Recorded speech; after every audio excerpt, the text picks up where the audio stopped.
সকালের নাস্তার জন্য আজকে তুলতুলে নরম একটা পরোটা রেসিপি শেয়ার করছি। যে পরোটাটা বানানোর পর অনেক সময় ধরে সফট থাকবে। আর যাদের পরোটাগুলো বানানোর পর সফট থাকে না, শক্ত হয়ে যায়, তাদের জন্য তো অনেক দরকারি একটা রেসিপি আজকে শেয়ার করেছি। পরোটা বানানোর জন্য প্রথমে ময়দার গোলাটা রেডি করে নিব। এর জন্য একটা বাটিতে 2 কাপ ময়দা নিয়ে নিয়েছি।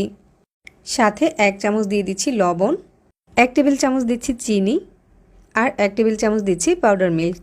পাউডার মিল্কটা দিলে পরোটাটা খেতে বেশি ভালো লাগবে। এখন শুকনো উপকরণগুলোকে একটু মিশিয়ে নিচ্ছি। তারপর এখানে 2 টেবিল চামচের মতো তেল দিয়ে দিচ্ছি। তেলটা দিয়ে ময়দাটাকে এখন খুব ভালো করে মাখিয়ে নিতে হবে। তারপর নর্মাল তাপমাত্রার পানি অল্প অল্প করে দিয়ে ময়দাটা দিয়ে একটা সফট গোলা তৈরি করে নিব। পরোটার জন্য ময়দার এই গোলাটা খুব বেশি টাইট আবার খুব বেশি নরম হবে না, ঠিক এরকম হবে। এখন একটা ভিজা কাপড় দিয়ে এটাকে ঢেকে রেস্টে দিয়ে দিচ্ছি 10 মিনিটের জন্য। 10 মিনিট পরে ময়দার গোলাটা সেট হয়ে গিয়েছে। এখন ময়দার গোলাটাকে ভাগ করে নিচ্ছি। যে কয়টা পরোটা বানাবো ওরকম করে ময়দার গোলাটাকে ভাগ করে নিতে হবে। তারপর ময়দার গোলাটাকে এরকম হাত দিয়ে ঘুরিয়ে একটু সেট করে নিতে হবে। সবগুলো গোল করা হয়ে গেলে উপর দিয়ে একটু তেল ব্রাশ করে দিচ্ছি।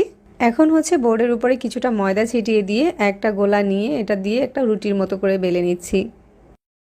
প্রথমে একটা পাতলা করে বড় সাইজের রুটি বেলে নিতে হবে। এখানে পাতলা একটা রুটির মতো করে বেলে নিয়েছি। তারপরে উপর দিয়ে কিছুটা তেল দিয়ে দিচ্ছি আর তেলটাকে পুরো রুটিতে ব্রাশ করে দিচ্ছি। এখন উপর থেকে কিছুটা শুকনো ময়দা ছিটিয়ে দিচ্ছি আর চারো সাইডে খুব ভালো করে লাগিয়ে দিচ্ছি। এরপর রুটিটাকে 2 সাইড থেকে এভাবে ভাঁজ করে নিতে হবে। তারপর অপর 2 সাইড থেকেও ভাঁজ করে নিতে হবে আর হালকা হাতে একটু চেপে চেপে এটাকে সেট করে নিতে হবে।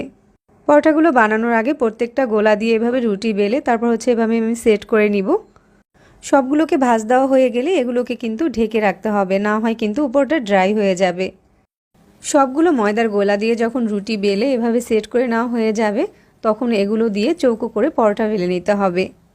এখন চৌকো পরোটা বানানোর জন্য একটাকে নিয়ে নিয়েছি আর উপর দিয়ে কিছুটা ময়দা ছিটিয়ে দিচ্ছি।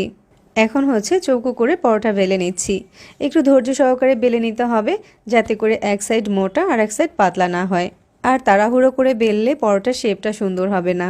তো এখানে আমার একটা চৌকো পরোটা বেলা হয়ে গিয়েছে। আমি পরোটাটা দেখিয়ে দিচ্ছি। এটা খুব বেশি মোটা আবার খুব বেশি পাতলা হয়নি।